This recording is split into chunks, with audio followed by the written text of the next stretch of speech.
सन्माननीय श्रोतागण, मी तुकाराम पुंडलिक खिल्लारे आपणासमोर सादर करीत आहे गो द पहिनकर यांच्या भावधारा या कविता संग्रहाचे रसग्रहण. भावधारा, आदर्श समाज निर्मितीची गुरुकिल्ली.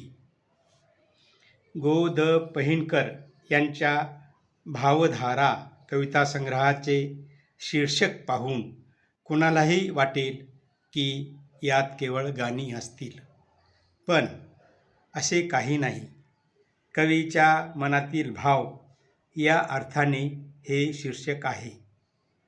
पहिनकर यांनी विविध वाङ्मयीन प्रकारात लेखन केले असून त्यांना अनेक पुरस्कार देखील लाभलेले आहेत. माझे 2 शब्द लिहिताना गो द पहिनकर म्हणतात, माणूस माणसापासून तुटत चाललेला आहे. नैतिक मूल्याची न भूतो न भविष्यती अशी पडझड झाली आहे. मानवी जीवनातील कृत्रिमता, दांभिकता, जातीवाद, मला काय त्याचे या वृत्तीचं प्राबल्य, विद्वेष, हिंसात्मकता, शिक्षणाचं, धर्माचं, अगदी भावभक्तीचंही सर्वत्र चालू असलेलं बाजारीकरण, स्त्रियांवर होत असलेले अमानुष अत्याचार आणि शेतकरी, कष्टकरी यांची झालेली केविलवाणी स्थिती, हे सगळं बघून मन व्यथित होतं. अशा अवस्थेत मनपटलावर उमटलेली भावनिक आंदोलनं शब्दबद्ध करण्याचा प्रयत्न होतो आणि कविता जन्माला येते. खरोखरच याच संवेदनशीलतेतून भावधारा कविता संग्रहातील कविता अवतरल्या आहेत. प्रख्यात कवी इंद्रजित भालेराव या कविता संग्रहाच्या मलप्रष्ट मजकुरात लिहितात, ही कविता विशाल वैश्विक एकात्मतेचं गाणं गाते. इतकी भावुकता, इतके संस्कार खरेच या कवितेत आहेत. या संग्रहाचे मुखप्रष्ठ आणि रेखाटने विख्यात चित्रकार भ. मा. परसवाळे यांनी समर्पकपणे चितारली आहेत. गो द पहिनकर यांच्या प्रकाशित पुस्तकांची यादी खूप मोठी आहे. यात कविता संग्रह, कथासंग्रह, कादंबरी, ललित गद्ये, वैचारिक, चरित्रात्मक याचबरोबर अनुवादित पुस्तके पाहता या संग्रहाचा 20वा क्रमांक आहे. आत्मशोध, कुठे होतो कुठे आलो, तिचं जगणं, कृषीवल व्यथा आणि तेथे कर माझे जुळती अशा 5 विभागात भावधारातील कविता विभागण्यात आल्या आहेत. आत्मशोध विभागातील कविता या गझल प्रकारातील आहेत. नावाप्रमाणेच या गझलेत आत्मशोध नाही, केवळ स्वचे मर्यादित पण नाही, तर अखिल मानवाच्या कल्याणकारी कणवेने जाणवणारे व्याकुळपण आहे. खोट्या उमाळ्यांनी भुलवून आत वेगळेच विष जोपासणाऱ्या प्रवृत्तीविरोधात प्रहार आहे. नाहीत आम्रवृक्षे ना पारिजात कोठे, नाहीत आम्रवृक्षे ना पारिजात कोठे, साऱ्या शिवारी आता कुंधाच वाढलेला. हे भयान वास्तव मांडून कवी थांबत नाहीत, तर उपाय देखील सांगतात.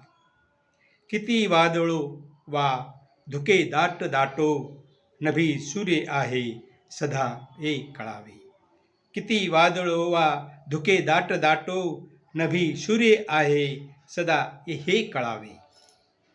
निर्विवाद सुखी जीवनासाठी निर्विकारपणे मुक्त स्वच्छंद जगायला हवे. कोणतीही खुपणारी बाब मनात सांभाळत बसू नये. झाले गेले विसरून आलेला दिवस गोड मानायला हवा. आता हिशेब सारे मांडायचे कशाला, आता हिशेब सारे मांडा याचे कशाला, झाल्या चुका स्मरोणी भांडा याचे कशाला. असे गोद पहिनकर सांगूनच थांबत नाहीत, तर स्वतःच्या अनुभवाचा दाखला देखील देतात. ना उद्याची काळजी, ना खंत झिजलेल्या तनाची, जाणतो मी फक्त किमया लाभलेल्या या क्षणाची. मनाविरुद्धचे प्रसंग सहज पचवणे ही सहज घडणारी बाब नाही. मनाविरुद्धचे प्रसंग सहज पचवणे ही सहज घडणारी बाब नाही. यासाठी खूप काही आत्मसात करावे लागते. काही मिळवण्यासाठी काहीतरी त्याग करावाच लागतो. सर्वांना सर्व काही मनासारखे मिळेल असा माणूस क्वचितच सापडेल. खालील शेरातील गहन अर्थ पाहिला की त्यागाची कल्पना येते. घराच्या खोल पायाचा चिरा मी जाहलो होतो. घराच्या 4 भिंतींना कधी मी पाहिले नाही. नकळतपणे काही चुका घडलेल्या असतात, पण त्या चुकात अडकून पडून आताचा क्षण वाया घालवणे खचितच शहाणपणाचे नाही. जसे बोलायचे होते तसा मी बोललो नाही. जसे चालायचे होते तसा मी चाललो नाही. घडले ते घडून गेले. आता कितीही यत्न केले तरी उपयोग नाही. माणूस जन्मभर विद्यार्थी असतो म्हणतात, याचाच अर्थ तो मरेपर्यंत सर्वज्ञानी होत नाही. त्याच्या हातून अनाहूत का होईना पण चुका घडू शकतात. मी कधीच्या वेदनांचे आज अश्रू ढाळतो. हे निखारे वादळाचे आज कामी पाळतो. हे कुणाचे ते कुणाचे आज ओझे वाहतो. राख झाली भावनांची का मनाला जाळतो. असे कुडत जगणे आपल्या हातून कोणतेही सत्कर्म करून घेत नाही. कुठे होतो कुठे आलो विभागातील कवितात समाजातील दुष्ट चालीरीतीवर प्रकाश टाकलेला आहे. भेदाभेद संस्कार बालपणापासूनच दृढ केले जातात हे भिंती कवितेत दिसून येते. बंदिस्त कवितेतील असेच परंपरेचे जोखड पायातले बळ हिसकावून घेते.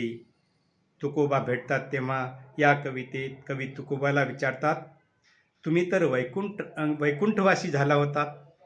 तुम्ही तर वैकुंठवासी झाला होतात, मग या भूतलावर कसे अवतरलात. तुकोबाराय म्हणतात, प्रत्यक्ष वैकुंठच भूतलावर अवतरला आहे. मग मी कशाला रे जाईल वैकुंठात. किती खुबीने न सांगताही अप्रत्यक्षपणे गोद पहिनकर यांनी सामाजिक वास्तव दाखवून दिले आहे.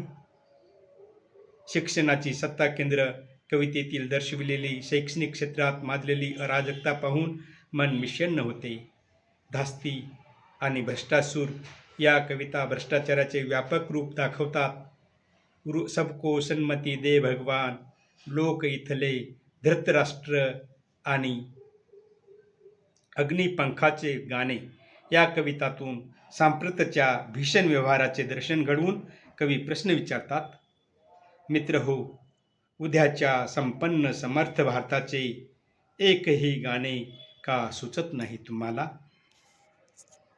घोटाळ्याचे गणित कवितेत देशात झालेल्या विविध घोटाळ्यांची परंपरा आणि साळत आकृतीच घडलं मधील एका हेडमास्तरनी शाळेचे बदललेले रूप आणि याचा विद्यार्थ्यात झालेला सकारात्मक बदल कवीने प्रभावीपणे मांडलेला आहे. एकत्रितपणे पाहू जाता कुठे होतो कुठे आलो या विभागातील कवितेतून ढासळलेल्या समाजमूल्यांचा वहापोह दिसून येतो. तिचं जगणं या विभागात स्त्रीविषयक कविता आहेत. आई व भीती या 2 कविता आईविषयी असल्या तरी 2 कविता 2 टोकाच्या आहेत. पहिल्या कवितेतली आई लेकरासाठी अपार कष्ट करणारी, तर दुसरी लेकराला अनाथासारखे सोडून देणारी. तरीही यामागे बरीच कारणे असतात. आईतली स्त्री हतबल असते. स्त्रियांच्या हालापेष्टा चिरंतन आहेत. यातनाचे केवळ स्वरूप बदलते, मनस्ताप तेच असतात. एका कवितेत गोद पैणकर लिहितात, मुलगी ज्या झाडावर उमलली ते झाड तिचं नसायचं आणि ज्या ऋतूत ती बहरली तो ऋतूही तिचा नसायचा. स्त्रीमुक्तीचा दिखाऊपणा, कमावत्या स्त्रीची प्रगतीच्या वाटेवर भरारी आणि समानतेचे हक्क इत्यादी बाबींचे पोकळपण या कवितेतून दिसून येते. पुरुषी अहंकार म्हणतो, हवं तसं तुडवीन मी तिला, माझा जन्मसिद्ध धर्मसिद्ध हक्क म्हणून. मी तिला कायमच धरीत आलो आहे शतकानुशतके. कृषीवल व्यथा विभागात शेती शिवार आणि गावासंदर्भात कविता आहेत. शेतकऱ्यांना लुटणारे दलाल, भूमिपुत्राचे होणारे हाल, भार नियमनाचा जाच आणि हिरवी स्वप्न पाहणारी, पाण्यासाठी पायपीट करणारी बाया माणसं या कवितेत दिसतात. आता गावात झाड जमतमच, आता गावात झाडं जमतेमच आणि पक्ष्यांचा अभाव. कवितेच्या ओळी पहा. चिमणीचं चित्र काढायचं म्हणून नातवाला चिमणी बघायची होती. घरी दारी आकाशात कुठेही चिमणी दिसेना. शेवटी मी त्याला पक्ष्याच्या चित्राचा चार्ट दाखवला.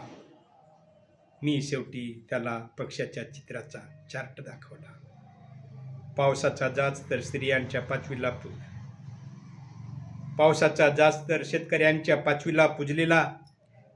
गोद पहिनकरांनी संवेदनशीलतेने हे सारे मांडले आहे. पावसाला देसून म्हणतात, हलधरांनी या देशातल्या असं कोणतं केलंय पाप, कायमच त्यांच्या माथ्यावर दुष्काळाचा शाप. तू रुसला की कोरडा, तू कोपला की ओला. असा हा पावसाविन कोरडा तर पावसामुळे ओला हे दुष्टचक्र थांबत नाही. थेंब थेंब पाण्यासाठी या कवितेतील वास्तव पहा. गेटच्या आत दर्शनी भागात एक मोठा फलक, पाणी जीवन आहे, थेंब थेंब वाचवा. आणि त्याच फलकाच्या खाली बिनतुटीचा नागवा नळ, बगबग पाणी ओकणारा. अवतीभोवती पाण्याचे पाट वाहत आहेत, वाट फुटेल तिकडे. भावधारा कविता संग्रहाच्या शेवटचा भाग आहे, तेथे कर माझे जुळती. अर्थात आदरणीय व्यक्तिमत्व, पूजनीय स्थळे आणि महत्त्वपूर्ण घटनाप्रसंग या विषयावर आधारित या कविता आहेत. बाबा आमटे गेले तेव्हा या कवितेत कवी भावव्याकुळ सहजतेने लिहितात. त्या महात्म्याने नवजीवन बहाल केलेल्या हजारोंच्या अंतकरणाचे हुंकार धुराळलेल्या आकाशात बघत होते. त्या करुणाकर महामानवाचा नरातून नारायणाकडे झालेला दयासागर जीवन प्रवास. गोद पहिनकर यांना इंग्रजी विषय शिकवणारे सर वरदाचार्यलू यांच्यावर लिहिलेल्या कवितेत ते म्हणतात, सर, इंग्रजीच्या तासिकेत संस्कृतमधले सुभाषित आणि कालिदास भवभूती संदर्भ ऐकत घडत गेलो आम्ही आणि शिरत गेलो त्या इंग्रजी नावाच्या वाघिणीच्या पोटात खोलवर. डी रघुनाथ यांच्यावर कवीला ओळी स्फुरतात. लढता लढता नेती संगे प्रतिभेची फुलबाग फुले, लढता लढता नेती संगे प्रतिभेची फुलबाग फुले, अल्पायुषी परिते अमर कमल फूल झाले. कारगिल युद्धावर लिहिलेल्या कवितेत कवी म्हणतात, देशासाठी प्राणपणाने लढती शूर शिपाई, चला पाठवू मदतयाना जरा होऊ उतराई. हिंगोली जिल्ह्याचे भूमिपुत्र भारतरत्न नानाजी देशमुख यांनी मंत्रिपद नाकारून जनसेवेचे आपले व्रत निस्वार्थीपणे चालू ठेवल्याची नोंद कवी सहृदयपूर्वक आपल्या कवितेत घेतात. शेगावच्या बीज प्रकाशन ग्रहाने भावधारा कविता संग्रहाची निर्मिती आकर्षकपणे केलेली आहे. या कवितेतून आलेले संस्कार प्रामाणिक आहेत. आदर्श शिक्षक पुरस्कार लाभलेल्या एका गुरुवर्याचे, गोद पहिनकर यांचे कवितेतून व्यक्त झालेले भाव कवितेच्या या भावधारा आदर्श समाज घडविण्यासाठी निश्चित उपयोगी सिद्ध होतील. ही कविता आदर्श समाज निर्मितीची गुरुकिल्ली आहे. सर्व धर्म समभावावर भर देऊन उज्ज्वलतेकडे घेऊन जाणारी आहे. हा कविता संग्रह आपण सर्वांनी अवश्य वाचावा. धन्यवाद.